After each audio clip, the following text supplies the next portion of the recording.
My female boss refused to book my flight for a $5 million deal. She insulted me. Why bring trash? But I knew something she didn't. The client CEO is my brother. I smiled and said, "Good luck in the meeting. It's a $5 million deal today. Do you think I should carry the trash?" Carla's remarks left me speechless. On the other end of the line, I could hear her giggling with delight. I was unable to get through to her after the call ended, and the phone was switched off. She had planned this from the start. But Carla is unaware that my brother is the CEO of the client company. I called my brother and added myself to the standby list for the upcoming flight. I've put up with her small-time harassment up until now, but I'm at my breaking point. Carla needs to confront reality. My name is Juliana, and I'm 26 years old. I work for a trading company in the sales division. My sales proposals are highly appreciated, and I consistently achieve the highest sales performance thanks to my positive outlook, strong interpersonal skills, and in-depth product knowledge. Even within the company, I have received recognition and am frequently referred to as the ace of the sales department. Naturally, though, things weren't always easy from the start. I made a lot of mistakes when I first started working right after high school. Insufficient product knowledge occasionally resulted in unhappy clients and unsuccessful negotiations. Looking back, I used to hate studying and tried to land contracts using only tactful conversation. I didn't want to continue my education after high school, so I entered the workforce immediately. As a child, I was often compared to my intelligent brother. No matter how hard I studied, I could never match his grades. I felt like my parents were subtly evaluating my performance whenever they praised him. I studied every day, had tutors, and even went to cram school, leaving no time for play. Nevertheless, I scored below 600 on the SAT I took for college. My brother, on the other hand, scored nearly 1,600 and was accepted into a highly prestigious university. Despite my best efforts, I was unable to outperform my brother or live up to my parents' expectations. After realizing that no matter how hard I tried, I would never meet their standards, I started to hate studying. I lost interest and didn't want to experience any more misery. Determined, I chose to start working right out of high school instead of going to college. At the time, I believed that if I stopped going to school, I wouldn't have to study anymore. But in reality, assimilating into society required ongoing learning. I used to hate it, but one day I offered a customer a product better suited to their needs than what they originally planned to buy, and it completely transformed my life. I was thrilled to see the customer smile and express gratitude for my recommendation. For the first time, I realized how much I enjoy learning. Because of that realization, I started studying product knowledge more than anyone else. My current sales performance is the result of all that effort. Good results often attract unwanted jealousy. Recently, I have caught the attention of a problematic person. Her name is Carla. She joined our company 6 months ago and is also 26 years old. She was reportedly the top salesperson in the sales division of a rival company where she previously worked. When she first joined, I was assigned to be her trainer. "Nice to meet you. I'm Juliana, and I'll be in charge of your training," I said. "Really? You're my trainer? You seem kind of unreliable. Are you sure this is okay?" Carla replied, looking clearly dissatisfied. She seemed very confident in her abilities, almost mocking me as she looked at my face. Looking back, I realized that I disliked Carla from our very first encounter. But work is work. Since I was assigned to train her, I had to do it properly. I thought I was teaching her everything carefully and seriously, even including a thank you note with shipments. "Juliana, are you really using such an inefficient method? Unbelievable. This product is more popular than that one, so you should know that just by thinking logically." She kept making these kinds of condescending comments. Sure, adding a thank you note takes extra effort, and some people might throw it away without reading it. But there are also people who appreciate it. No one feels bad about receiving a thank you note, so I believe it's worth the effort to express gratitude for choosing our product and buying from me. As for the products themselves, it's more important to consider what the customer wants rather than what's popular. For example, if a customer wants fruit-rich in vitamin C, suggesting a sugary sweet just because it's popular is unlikely to lead to a sale. At worst, it might even anger the customer. Even if it doesn't go that far, suggesting acerola products, which have much more vitamin C than lemons, might be more satisfying than just recommending lemons because they are commonly associated with vitamin C. Engaging with customers to understand their needs and adjusting my recommendations based on their reactions is my style. Popular items are well received by many, but might not be the best for the customer in front of me. Keeping that in mind when dealing with customers is my approach. Sure, it might be inefficient, but I didn't think it was so bad that it deserved to be laughed at from a superior position. Even if I believed I wasn't wrong, being laughed at and criticized for everything I taught was still hurtful. A month after I started training Carla, the sales results were announced. As usual, I was the top performer for that month. Everyone clapped and praised me except for Carla. She glared at me with jealousy and bit her lip in frustration. From that day on, Carla's behavior toward me worsened. When I tried to teach her product knowledge, she mocked me, saying, "You're such a nerd for remembering all that detail." She even started spreading rumors that I was using my looks to get sales. Fortunately, no one believed her, but the clear malice was shocking. Had I done something to make her hate me so much? But Carla's training period was only a month. After that, she would be on her own and wouldn't bother me anymore. At least, that's what I thought. Soon enough, I realized I was wrong. Her harassment didn't stop after the training period. At first, it was minor things.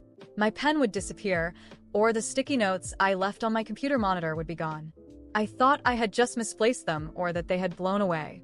But when all my schedules in the company's app were deleted, I knew it wasn't just my imagination. Other things happened too. Documents I had saved in the shared folder disappeared. Faxes and mail addressed to me ended up in the shredder bin before I could read them. And customer calls were abruptly cut off. I had been completely clueless about who was responsible. But one day, when a call was suddenly disconnected, the culprit was finally revealed. It was Carla. I found out by chance. When the call suddenly got cut off, I panicked and looked around frantically. There she was, with a smug grin on her face, holding an unplugged phone cord. Of course, something like this interfered with work. If a call gets abruptly cut off, it also inconveniences the customer. I asked Carla to stop harassing me, but she didn't listen at all. Huh? Do you have any proof? Proof that I did it? Don't accuse me without evidence. It's really annoying. You're so paranoid. She sneered at me, looking up from below with that mean smile. I had seen her unplugging the phone cord, but when it came to proof, I was at a loss. She laughed at my silence. See? You don't have any proof. Just because you have good results doesn't mean you can get cocky for all the trouble you've caused. I hope this makes up for it. Then Carla reached into the bag beside my desk caught my attention. I was so shocked that I just stared in disbelief as Carla pulled out my wallet, took 5 $20 bills from it, and tossed the wallet back to me. Thanks for the bonus. If you keep this up, you can accuse me all you want, she said, laughing loudly as she walked away, leaving me stunned. I thought this harassment was too much, so I consulted my boss. However, without proof, he said it was hard to take action, and even if there was proof, if there was no malicious intent, it would be considered just a mistake, so he couldn't reprimand her too harshly. Still, my boss did caution Carla, though it didn't seem very strict. As a result, Carla resented me even more. From then on, she harassed me almost daily. No matter how many times I registered my schedule, it would be deleted and documents I created would disappear from the shared folder. Redoing schedules and recreating documents took extra time, forcing me to work overtime more often. Since Carla started her harassment, my overtime hours had more than doubled. To avoid issues with phone calls, I told customers to email me for non-urgent matters and to call me only for urgent or important issues, citing problems with the office phone line. It was inconvenient for customers used to calling the office directly, but it was better than having calls cut off mid-conversation. As for the mail and faxes that ended up in the shredder bin, I had to check the bin several times a day. It was a waste of time, but losing a customer's trust by not receiving something they sent would take far longer to fix. Building trust is hard, but losing it takes just a moment. Carla didn't seem to understand that. I had endured her harassment for the past 5 months. But finally, something decisive happened. A few days ago, I was chosen as the main contact for a major corporation that inquired about our products. This company is one of the leading medical device manufacturers in the country, holding a top market share in the industry. If we secured a contract, it would be worth millions. Not only would I achieve this quarter's sales target, but I would also be on track for promotion. Since it was such a big account, I planned to choose a colleague I got along with for support. However, Carla's extreme enthusiasm and self-promotion convinced my boss to assign her as my support instead. I didn't think I could work well with Carla, but I thought we could both act professionally and manage to cooperate, at least on the surface. However, she provided no support at all. Instead, she sent materials for her preferred products to the client without my permission. A close colleague discreetly informed me of this. Luckily, it didn't become a significant issue. I quickly called the client contact, casually mentioning that I had sent some materials for products they might be interested in.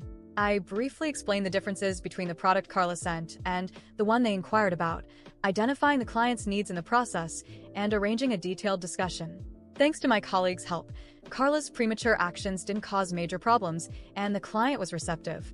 On the appointment day, I introduced the products they inquired about and, based on our prior conversation, recommended other suitable products. During the discussion, I identified more of the client's latent needs and recommended products that better match their desires. This is my usual sales approach. Fortunately, the client appreciated my style, enjoying the detailed pros and cons of various products and finding the best fit for their company. We narrowed it down to 3 final candidates and agreed to consult with higher-ups. 2 days later, the client contact informed me they had decided to order one of the products. After discussing quantities and terms, I prepared a quote and sent it to them. The quote amount was $5 million. Carla was wide-eyed when she heard the news. Wow, that's a huge deal. I guess they went with the product I sent materials for, right? Let me see the quote. She smirked and snatched the estimate I had created. Her smile froze as she read it. That was only natural, I thought. The chosen product wasn't the one she promoted. In fact, it wasn't even among the final 3 candidates. It was like asking for a red vegetable and getting an orange bell pepper. Close, but not what they wanted. Carla, could you book our flights? We're scheduled for a direct meeting with the client in 2 weeks. Let's go together. When I suggested that, Carla immediately broke into a grin. I thought she had finally calmed down and felt relieved. But on the day of the meeting, I was left stranded at the airport. The meeting was scheduled for 1 p.m., and it was a 3-hour trip each way. I planned to meet Carla directly at the airport without going to the office. The meeting time was an hour before our flight's departure. However, when that time came, Carla didn't show up. I was supposed to get my ticket from her before boarding. 10 minutes passed, then 15. I tried calling her several times but received no answer. As concerned as I was about Carla's well-being, I was also worried about missing my flight.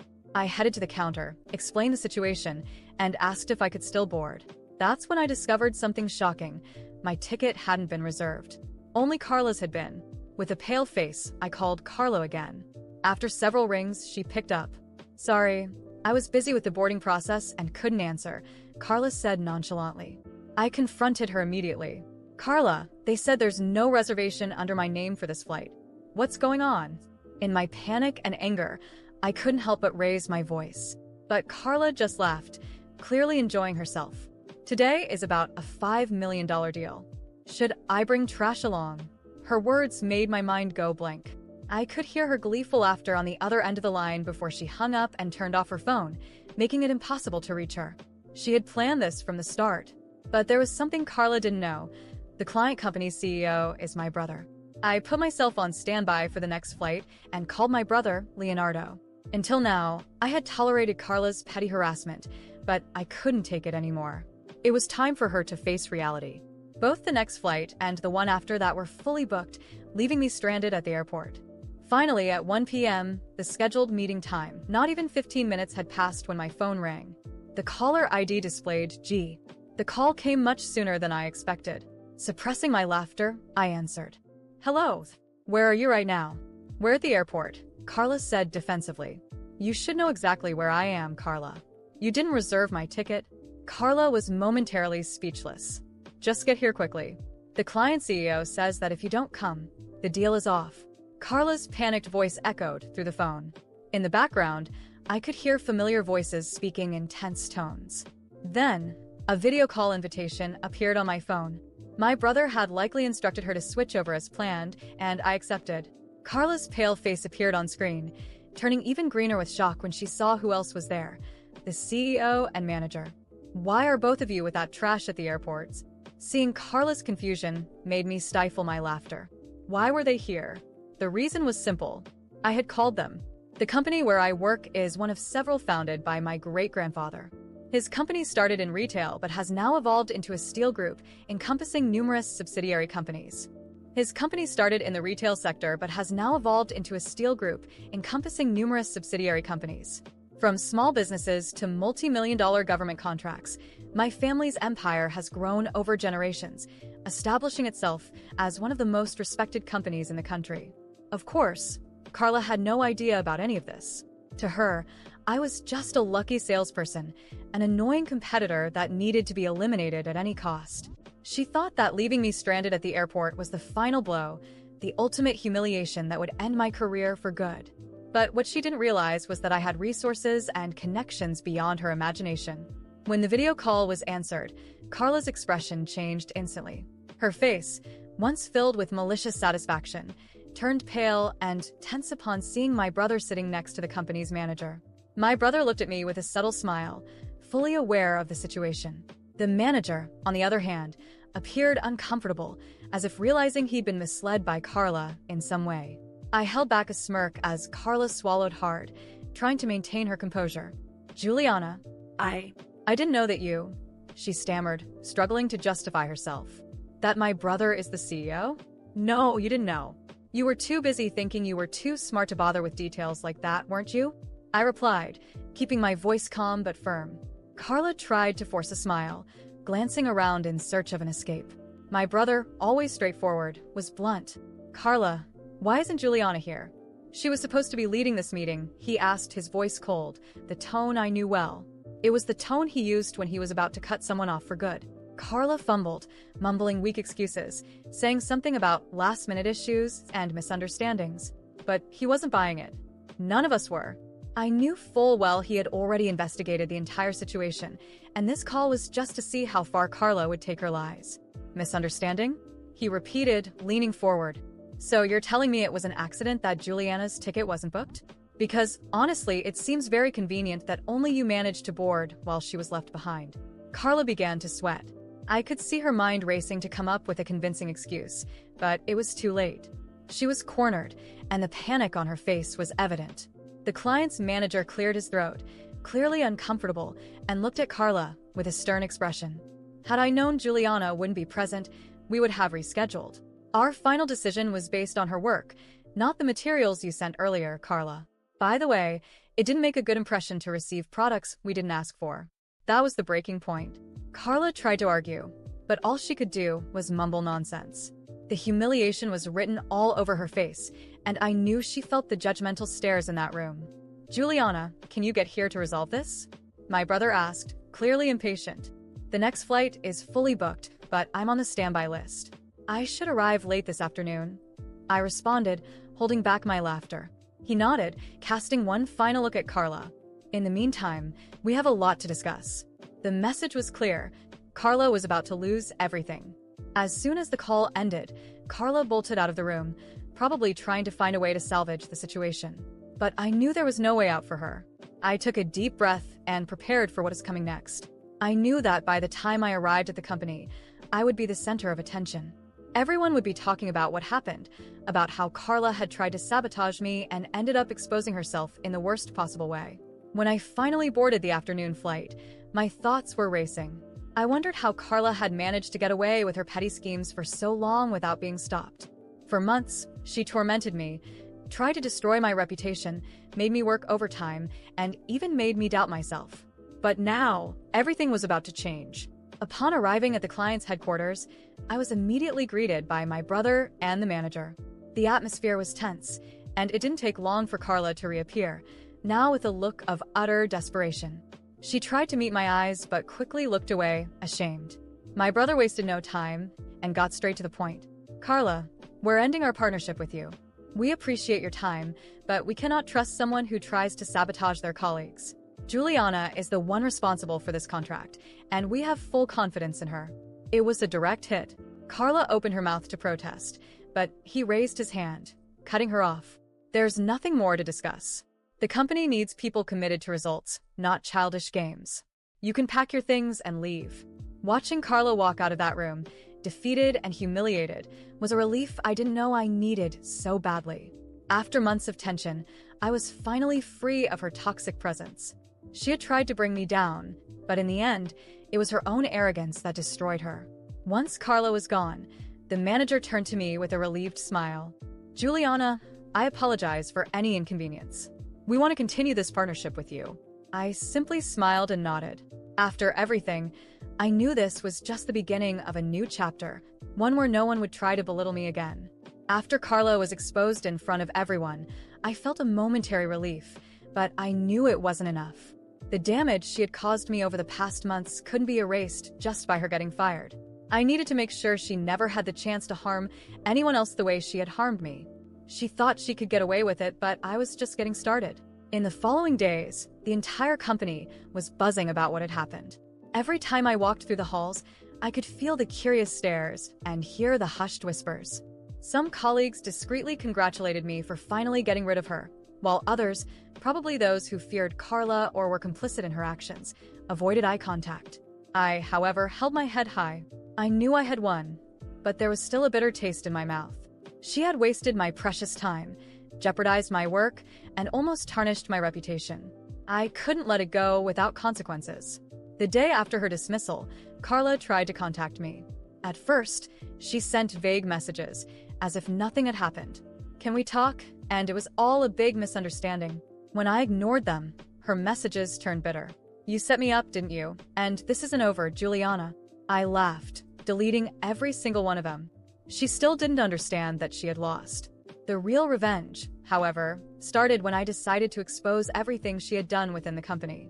Not just to me, but to other colleagues who, although not as severely affected as I was, had also fallen victim to her manipulation.